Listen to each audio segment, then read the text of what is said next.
একটা মহল যেটা হয়েছিল যে আমাকে স্ট্রিক্টলি বলতো যে ফিতা কাটা নায়িকা অপু বিশ্বাসের সাথে। যখন আমি আমার ব্যক্তি জায়গার একটা টানপড়ন যাচ্ছিল, তখন আমি আসলে অনেক বেশি ওপেনিং করেছি। এই কারণে ওপেনিং করেছি আমি খুব টু বি অনেস্ট, কারণ সবথেকে ইম্পর্টেন্ট ব্যাপার হচ্ছে যে আসলে কাজের পেছনে নিজেকে সামনে এগিয়ে নিয়ে যাওয়া, পাশাপাশি আপনি বলতে পারেন ফাইন্যান্সিয়ালি একটা বড় সাপোর্ট। যেহেতু আমার সেই সময়টা ফিজিক্স ফিটনেসের জায়গাটা আমি একেবারেই প্রস্তুত ছিলাম না একজন নায়িকা হিসেবে। তারপর হয়তো টুকটাক কাজ করেছি, হয়তো দায়িত্ব জায়গা থেকে বা কমিটমেন্টের জায়গা থেকে। বসুন্ধরা ডায়াপেন্ট এখন আরো উন্নত। এই হট এয়ার থ্রো টপশিট দ্রুত শোষণ করে সোনামণিকে দেয় কোমল অনুভূতি। সেই জায়গা থেকে আমার আসলে ওপেনিংটা করা হয়েছে, কারণ ওপেনিংটা আসলে একটা আর্টিস্ট তার গুড প্রেজেন্টেশন দিয়ে ওপেনিং করে এবং সুন্দর একটা ব্যবসা প্রতিষ্ঠানে যাত্রা শুরু করার জন্য আহ্বান জানাই আমার দর্শকদের মাধ্যমে এবং সাংবাদিক ভাই বোনদের মাধ্যমে।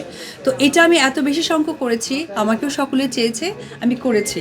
কিন্তু একটা মহল যেটা হয়েছিল যে আমাকে স্ট্রিক্টলি বলতো যে ফিতা কাটা নায়িকা অপু বিশ্বাসের সাথে।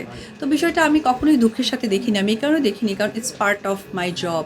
আমি একজন সেলিব্রিটি, আমি যখন একটা জায়গায় যাব, এই যে আজকে আপনারা ভাইরা যারা এসেছেন, আমার বিশ্বাস যে একজন সেলিব্রিটি যখন যাবে আপনাদেরকে আমন্ত্রণ না জানালেও আপনাদের দায়িত্ব জায়গা থেকে যাবেন, কারণ আপনাদের অফিসিয়ালি এক ধরনের টার্মস থাকে যে একজন সেলিব্রিটি যাচ্ছে তার মনের ভাব প্রকাশ করার নিয়ে আসেন। কিন্তু একজন সামান পিপল, যদি নর্মাল কেউ একজন যদি যায়, তখন কিন্তু আপনাদেরকে ইনভাইট করলে তখন বেশ কিছু বাইন্ডিংসের মাধ্যমে আপনাদের যেতে হয়। আমি যদি বলি কথাটা রাইট, তো সেই জায়গা থেকে সেই সময়টা অপু বিশ্বাসের এমন একটা সাপোর্ট ব্যাপার ছিল, যারা বিজনেস ওপেন করেছেন তারা সকলেই মিলে, তো আমার সংখ্যাটা বেড়ে গিয়েছিল। তো একটা মহল আমাকে বলেছিল, তা আমি এটা কখনোই কষ্ট নিইনি। কেন নিইনি? কারণ আমি জানি ইন ফিউচার যারা অপু বিশ্বাসের মতো এত সিনেমায় অভিনয় না করে, এত ব্যস্ত সময় না পার করেও কিন্তু তারা ওপেনিং করছে বা ফিতা কাটছে। তো যখন আমি দেখলাম যে মানুষ এসে নিস্তার পায় না, মানে অনেকেই আছে যে করে যাচ্ছে একের পরে অপু বিশ্বাসের সময় একটা নেগেটিভিটি রিভিউ দিত ফেসবুক বা সোশ্যাল মিডিয়াতে, তাদের ক্ষেত্রে এমন রিভিউ দিচ্ছে যে, তো এটা আসলে বিষয়টা আমার কাছে মনে হয়েছিল যে এটাই তো হওয়া উচিত। একজন শিল্পী, আপনি খেয়াল করে দেখবেন যে আমরা যখন একটা শুটিং করি, যখন একদম মানে শুটিংটা করার মাধ্যমে আমরা কিন্তু একটা ইমোশন ক্রিয়েট করি, সেটা হতে পারে প্রেম, হতে পারে মেসেজ। সেটা যখন স্ক্রিনে আসে তখন কিন্তু সেটা দেখে দর্শকদের একটা ভাইবস তৈরি হয়। তো এটা একটা শিল্পীর, বলতে পারেন শিল্পীর সত্তা। তো আমি তখন মনে হয়েছিল যে এই ওপেনিংটা কিন্তু আলটিমেটলি সকলেই করবে।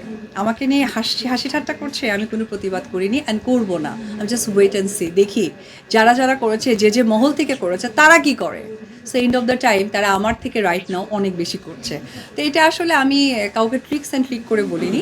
আমি এটা মনে হয় যে যারা যারা ভেবেছিল যে কখনোই ওপেনিং করবে না, ফিতা কাটবে না বা এই ধরনের ব্র্যান্ডিংয়ে যুক্ত হবে না, তাদের যখন সংখ্যা আমি দেখেছি বেশি এবং পারিশ্রমিক জায়গাটাকেও তারা খুব স্বাভাবিকভাবে এসেছে, তখন মনে হয়েছিল যে আসলে এই জিনিসটাকে একটু মানুষকে সচেতন করে দেওয়া।